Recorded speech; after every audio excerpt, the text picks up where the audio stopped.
இதயம் ஒரு கண்ணாடி, உனது பிம்பம் விழுந்ததடி, இதுதான சொந்தம் இதயம் சொன்னதடி.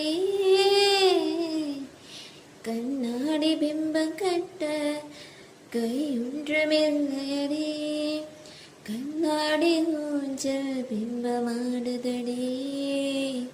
நீ ஒன்று சொல்லடி பெண்ணே, என்னை நின்று கொல்லடி கண்ணே, எந்த வாழ்க்கையே உந்தன் விழும் என்னை துரத்தாத உயர்கரையே நான் இல்லை இல்லை சொல்ல ஒரு கணம் போது, இல்லை என்று சொல்லி தாங்குவதென்று இன்னும் இன்னும் எனக்கோ ஜென்மம் வேண்டும். என்ன சொல்ல போகிறாய், என்ன சொல்ல போகிறாய்? சந்தன தென்றலை ஜன்னல்கள் தண்டித்த நியாயமா நியாயமா?